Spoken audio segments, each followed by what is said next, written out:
Hello, I'm Clark Crawford, and welcome back to the latest edition of Clark Crawford Sports, another jam-packed edition of Talking Astros Baseball here on my YouTube channel. If you're new to the channel, like my video down below, feel free to comment. Let me know your thoughts on the Houston Astros right now, as I'll have some NFL talk later on in the year. And of course, subscribe to my channel and help me out by subscribing because that's what matters most here on YouTube.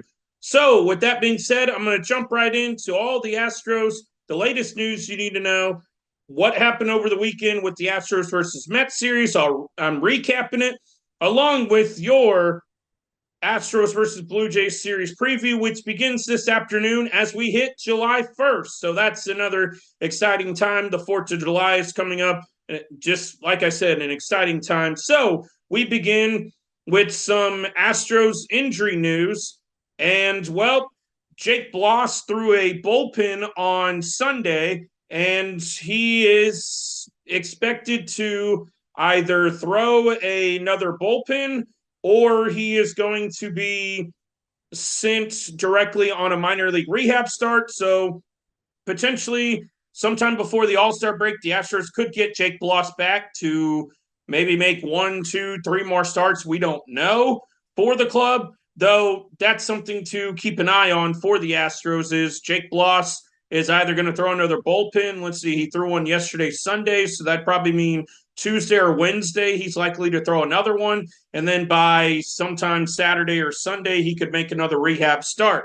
The other injury news is Luis Garcia threw one inning in the Florida Complex League, and Garcia is expected to potentially go out on a rehab assignment later this week for the Corpus Christi Hooks in AA, or they may keep him in the Florida Complex League throughout the end of the week. It's kind of one or the other. They're not sure yet, but Luis Garcia should be making what I understand is a AA start within the next week or so. So that's some more exciting news.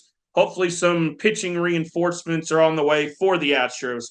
That leads us directly into the weekend recap. We start with Friday night's action, which unfortunately ended at the time the Astros season-long 7-game win streak.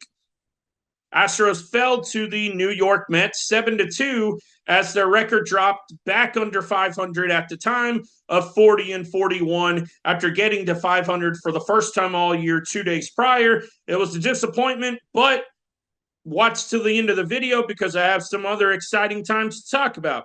The game started off with a bang as Jose Altuve on the first pitch homered, showing Jose Altuve's first pitch homered, giving the Astros a lead in game 1 of the first day of a 10-game road trip, 10 consecutive games, as Houston showed they were coming out to play.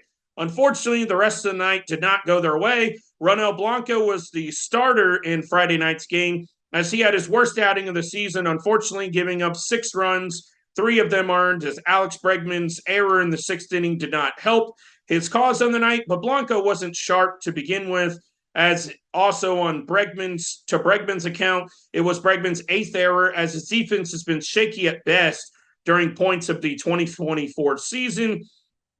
In my opinion, the contract of Alex Bregman has definitely impacted his play this season. I think he's, regardless of what Bregman says, the contract has definitely affected his play since the offseason. I mean, he's been in his head, and I think he's been pressing too much of the year. And like I said, it's been impacting his game. You can't convince me otherwise. Regardless of the Bregman error, like I said, Blanco wasn't too sharp in this one, giving up 6 hits and the 6 runs, only 3 of them earned.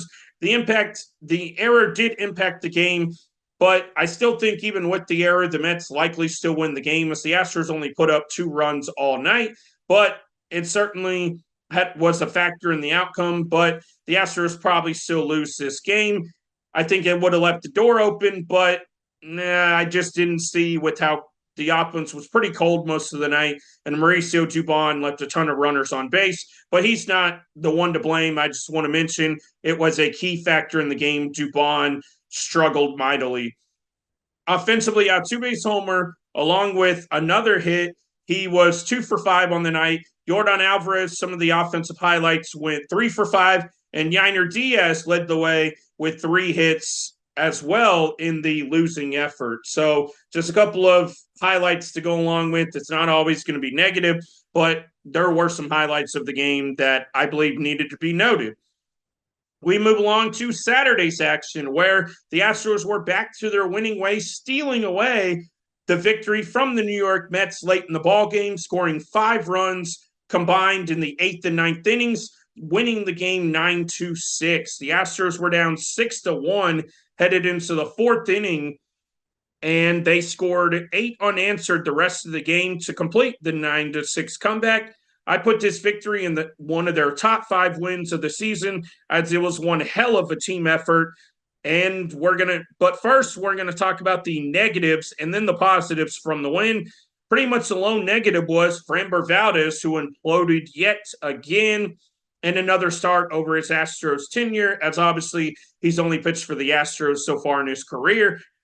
With all the injuries, the Astros cannot afford to be having starts like this out of Framber Valdez, as he's supposed to be the ace of the staff right now, as he's the most veteran pitcher in the Astros starting rotation right now, which includes, well, right now, Sean Dubin, Framber Valdez, Ronel Blanco, youngsters of Hunter Brown and Spencer Arrighetti. Like I said, they can't afford to be having who's supposed to be the ace of their staff right now with so many injuries, having starts like this. Obviously, he can have off nights, but I mean, Framber, which is god-awful in this start, he's supposed to be the ace, as I mentioned, and well, it feels every time he's out there on the mound, it's a roller coaster of a 2024 season, specifically for Framber Valdez, not even going back to last year where he was a disaster in the second half. His numbers from this start, he lasted a just horrific 4 2/3 innings, allowing 6 runs, all of them earned, while getting smacked around the yard of 10 hits. And his season ERA went above 4, back above 4, as it stands at 4.11 on the year. Framber, like I said, has the most experience in the big leagues out of the current starting rotation with the pitchers on the active 26-man roster. They desperately need him to be leading the starting staff instead of bringing them down until reinforcements, as I mentioned at the beginning of the video, can arrive. So it's one of those things you hope guys can come back quick, but it's not going to be like a couple of guys are coming back tomorrow. The Astros are going to need Framber now and the rest of the season to start pitching much better. But let's move to the positives along on Saturday night. So, luckily for Valdez, the offense came alive to save his ass on Saturday night. Jake Myers hit a solo home run in the 2nd inning to start the scoring on the night. Jake also scored 4 runs, which is a season high in the win. Mauricio Dubon had a bounce-back night, and to his credit, his abysmal Friday night, he got redemption for it in a big way, going 2 for 5 with the big 2-run double to extend the 7-6 lead to 9-6 in the top of the 9th inning. Along with Dubon, the other hero or big hero of the game was Alex Bregman, who snapped an 0 for 16 streak at the time with the big 2-run single in the top of the 8th inning with 2 outs and the bases loaded to give the Astros a 7-6 lead. And from there, they would not look back. And it was one of the best wins on the year, bringing their record back to 500 at 41-41 on the season. Sunday's win resulted in yet another series win for the Astros, bringing their record to 42-41, over 500 for the first time all year. Now, how they got there, well, I'm going to talk about that here in a minute, how the game went. They have gone from 7-19 to 42-41. It's quite the accomplishment, but it does achieve their short-term goal, though there's no time to celebrate because this Astros team has bigger aspirations and obviously playing late into October and hopefully winning a World Series. Now, Sunday's game was a bullpen game, as we officially found out it would be after Saturday night's action. I'm going to admit I was not the biggest fan of the idea of the bullpen game, but it ended up working out in the Astros' favor. Wow, what a game it was. So let's talk about it. The Astros used 7 relievers in this game, starting with Sean Dubin. Sean Dubin was the first guy up, and it was a great effort from Dubin. He threw 55 pitches, holding it down for 3 1/3 innings. and he gave them some much needed length in this game. Brian King comes in and throws 1 2/3 scoreless innings to get them through where Dubin left them off. So it was a heck of an effort from those two guys. I give them a tip of the cap. They were the best two guys out of the pen in this game. Also, some credit to Trey Cabbage, who helped them out with a running down multiple fly balls in right field, making some outstanding catches. Most notably in the second inning, he tracked down a fly ball on the warning track, leaping to make a solid catch, saving Dubin's butt, which could have at least been a double, where Dubin gave up no runs. This very well could have possibly left the door open and changed the entire game if Trey Cabbage had not made that catch. So props to Trey Cabbage for his defense in right field yesterday.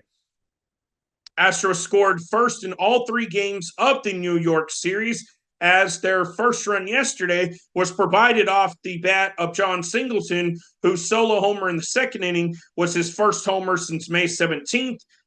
At the time, it was a 1-0 lead, and in this game, the Astros led 4-0 headed into the 6th inning. But in the 6th inning, Seth Martinez gave up 2 runs, and Brian Abreu gave up a 2-run homer in the bottom of the 7th, allowing the Mets to tie the game at 4. Before New York tied the game, it must be mentioned, with 2 outs, runners on second and third, the Jose Altuve situation. Well, Jose Altuve, it very clearly fouled the ball off of his left foot in the batter's box, but the umpires, and the home plate umpires specifically, who it was his first game behind the plate in the major leagues. That's also something to note, is if I'm MLB, but obviously I don't think they're going to do anything about it, that guy needs to be demoted back down to minor leagues, because he wasn't very good behind the plate. And this horrific call he made against Jose Altuve nearly cost the Astros the game. Obviously, they ended up still winning, but it definitely impacted the game, to say the least. Altuve clearly, even with distant replay, the umpires missed the call. It hit Altuve's foot. They called the ball fair if you happened to miss the game, and threw the ball to first, and Jose Altuve was ruled out. I believe these umpires, who, if you remember earlier in the season, Angel Hernandez, the worst umpire in all of Major League Baseball, there's no other way around it, retired. So pretty much since then, the way I see it is, all the rest of the MLB umpires are having a race to see who can be the next worst and most hated umpire in all of Major League Baseball, because it seems they're missing point-blank calls every single day, regardless if it's against the Astros or the Mets or the Cincinnati Reds. And you see where I'm going here, et cetera, et cetera, et cetera.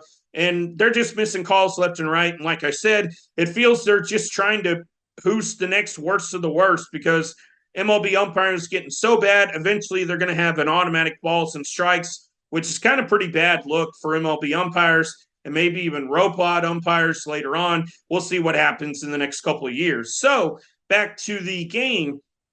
It was 4-4, and it was headed to the bottom of the 9th, where Josh Hader was ready to enter the game for the Astros, but a rain delay hits, and we nearly have a 3-hour delay. So Josh Hader, after warming up, he's hot, ready to go, ready to throw his 98, 99 mile an hour fastball towards home plate to strike out hitters. Well, Josh Hader never appears in the game. It was the right move for Joe Espada to not allow Hader to pitch, as he would have had to get up after a 3-hour delay, warm back up. That's how injuries happen.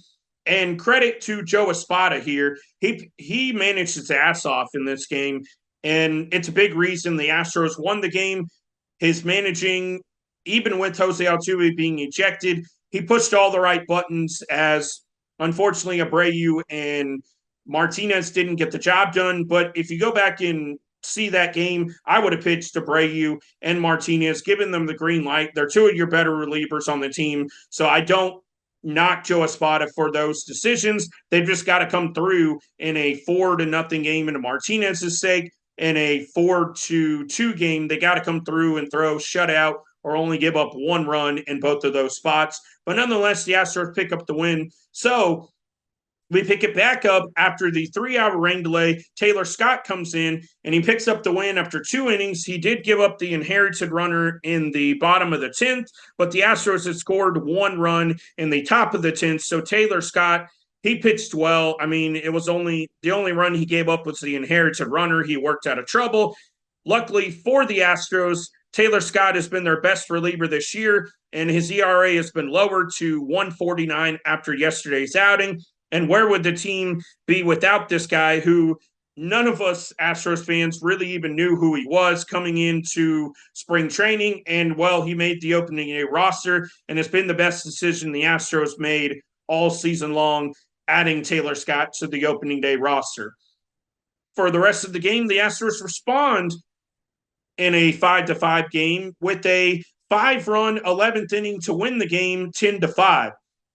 Clutch hits from Jake Myers, Joey Loperfido, and Trey Cabbage brought home to win, as they were the ones who drove in the 5 runs collectively between the 3 in the 11th inning.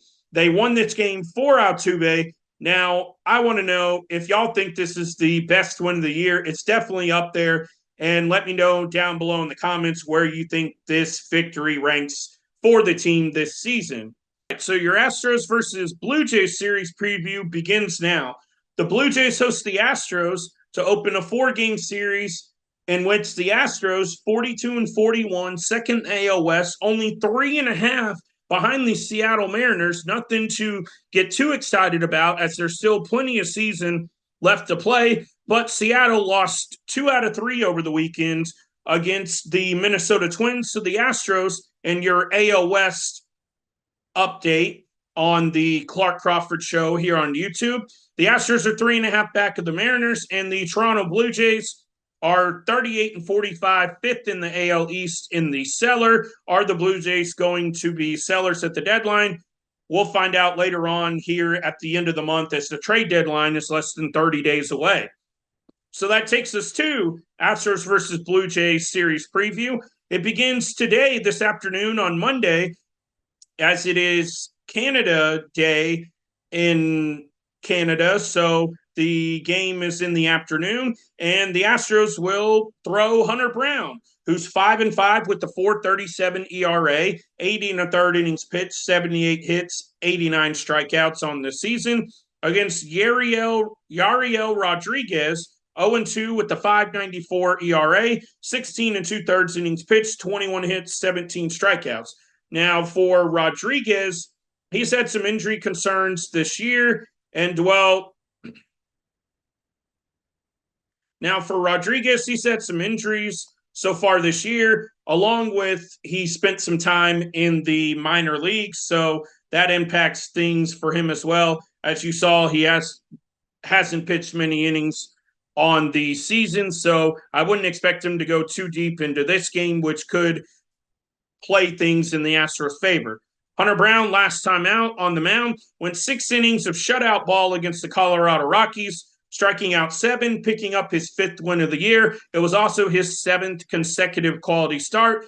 The question is, can he make it 8 in a row today against the Toronto Blue Jays? And Yariel Rodriguez signed in the offseason out of Cuba on a big 5-year deal. A ton of teams were seeking his pitching, and Toronto was able to pick him up. That's who he decided to sign with. And, well, as you saw by his numbers, he struggled pretty mightily so far this year in extremely limited time, as he did in his last outing, 1 1/3 innings, allowing 5 runs, with 4 of them being earned. So he really needs to pick it up for the Blue Jays, but for my Astros' sake, I hope he doesn't pick things up here in this series today against the Astros.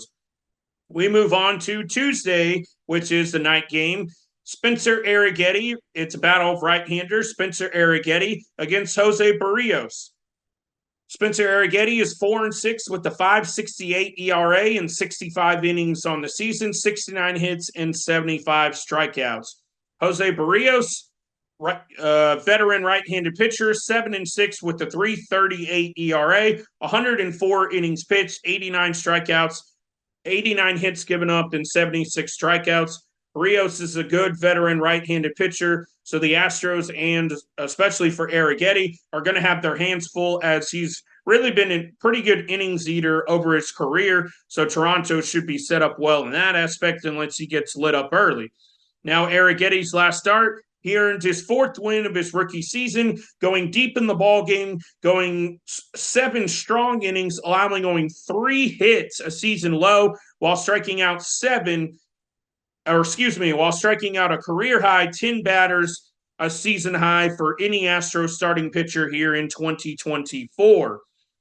Jose Barrios dominated the Yankees in his last start, with Toronto winning the game 9-2, while he lasted 7 innings of 2-run ball, striking out 8. So he dominated the Yankees, and Toronto picked up a big win as they need even more wins than the Astros going forward. But that's another topic for another day.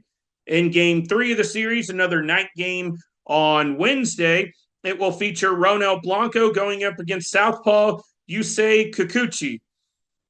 Blanco is 8-3 with the 2.49 ERA and 90 1/3 innings pitched, only 54 hits given up, along with 84 strikeouts on the year. Kikuchi 4-8 with the 4.18 ERA, 88 1/3 innings pitched, 95 hits and 93 strikeouts. Veteran pitcher going up against the youngster, young in his major league career, Blanco. Going to be an interesting pitching matchup there. Blanco's last start was the worst of his 2024 season. As I mentioned earlier in the video, quick little recap, giving up 6 runs, 3 earned in 5 2/3. He did not have his best stuff, and it showed. Obviously, the error by Bregman did not help, but Blanco wasn't very sharp. He's looking for an obvious bounce back here against the Toronto Blue Jays north of the border. Yusei Kikuchi's numbers for his last outing in a blowout loss to the Yankees. He pitched 5 innings, giving up 4 earned runs. He did have 7 strikeouts to his credit. The issue was Kikuchi pitched all right, but Toronto's bullpen went on to allow 12 runs after Kikuchi left the mound, and the Yankees won that game against the Toronto Blue Jays 16-5. So Kikuchi did okay, but his bullpen did not do him any favors. And the series finale in this one on July 4th, obviously American Independence Day. Hope all of you have safe travels if you are traveling for the 4th of July. And it will feature Framber Valdez in an afternoon matchup, left-handed pitcher against right-handed pitcher Chris Bassett, veteran right-hander, 2 veterans squaring off in the series finale, along with the season finale between these 2 teams as they square up again this season, this time in Toronto. I'll get to the other matchup earlier this season after I preview this pitching matchup, which will happen on Thursday. Framber Valdez, 6-5 with the 4.11 ERA, 85 1/3 innings pitched, 81 hits, 68 strikeouts. Chris Bassett, 7-6, a 3.24 ERA, 97 1/3 innings pitched, 96 hits, and 91 strikeouts. The 2 pitchers, how they fared earlier in the season, in their last starts. Bad Framber reared its ugly head, as I said earlier in the video, but as he got lit up by the Mets in 4 2/3 innings pitched, getting rocked for 10 hits, 6 runs, all of them earned. I'm going to say it and say it again. Which Framber will show up, the Cy Young candidate or the one we've seen in stretches where he gets smacked around as he did on Saturday? It's another question. Which one is going to show up? We'll find out here on Thursday afternoon. Chris Bassett picked up his 7th win of the season and his last start, going 6 innings, allowing 1 unearned run. He's a solid veteran pitcher, and he's having a good season. We'll see if Toronto goes into sell mode at the deadline. If they do, I highly expect they will sell and move Chris Bassett at the deadline. So the last series between the Astros and Blue Jays was earlier this season. And a quick look back at that series, and it went as followed. It was at Minute Maid Park between these 2 teams, and the Astros won 2 out of 3, including their first win of the year against the Blue Jays after being swept in their first 4 games against the Yankees of the season. And if you remember, their first win of the year, as I mentioned, it was against the Blue Jays, was the Ronel Blanco no-hitter. So that's when the Astros picked up their first win of the season, their 5th game in to 2024. Game 2, the Astros led 1-0 headed into the ninth inning. Josh Hader was vying for his first save as an Astro. He gave up a 2-run homer to Davis Schneider, and the rest was history. Toronto went on to win the game 2-1, and it's a game the Astros should have won, but we've had too many of those slip away this season, and well, unfortunately, this was one of them. Game 3 of the series, Yordan Alvarez blasted 2 home runs. And then also Jeremy Pena and Jose Altuve brought home runs of their own.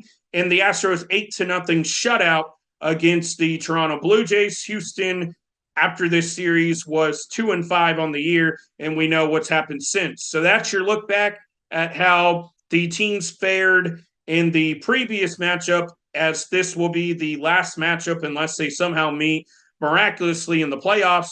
Both teams could very well miss the playoffs this year, but it's more likely Houston makes it than Toronto. That's just kind of how things are shaking up as of right now. But Toronto could very well sneak in. To their credit, they're still, in my opinion, a good team. They're just having a bad season. We'll see what happens as this series begins the month of July, this time around in Toronto. It's going to be an interesting matchup.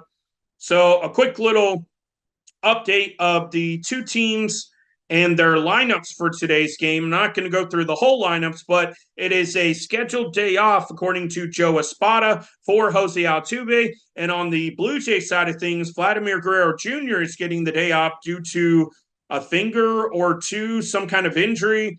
So that's another interesting development with star players out on both sides, as obviously the Astros are missing Kyle Tucker, though the Blue Jays lineup can still be plenty dangerous, as any lineup can throughout the major leagues. They still have names of Justin Turner, Astros legend George Springer, World Series hero, 2017 World Series MVP, and of course, Bo Bichette is in the lineup as well. They have plenty of dangerous names in their lineup. And then also I want to mention maybe some potential Blue Jays targets for teams to target at the deadline. They could potentially possibly sell off Vladimir Guerrero Jr., Bo Bichette, Justin Turner, and Chris Bassett, along with potentially some other names on their team. So some names to keep an eye on. I don't think the Astros would be trade partners this time around with the Toronto Blue Jays, but it could be very well possible. We just don't know. Just a couple other trade targets to keep your eyes on, as maybe the Astros at some point are linked to some of those names. I think it's unlikely they're trade partners with the Blue Jays, as I mentioned, but you never know. Those are just 4 names to keep an eye on.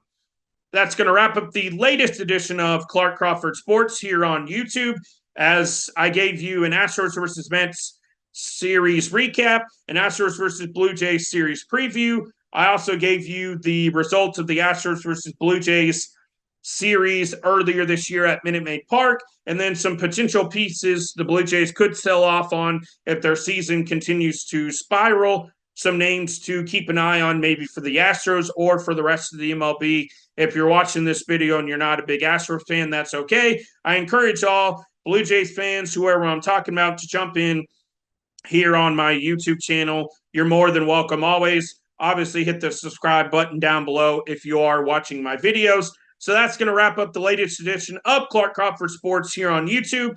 I will be back on Friday for an Astros versus Blue Jays series recap and an Astros versus Twins series preview, and any other Astros news that comes about in between now and Friday. I will have that as well on Clark Crawford Sports. Maybe some injury updates. I don't know. We'll see what comes about over the next 4 days in the Astros versus Blue Jays series, or just other baseball news and notes that may come along. So thank you all for watching.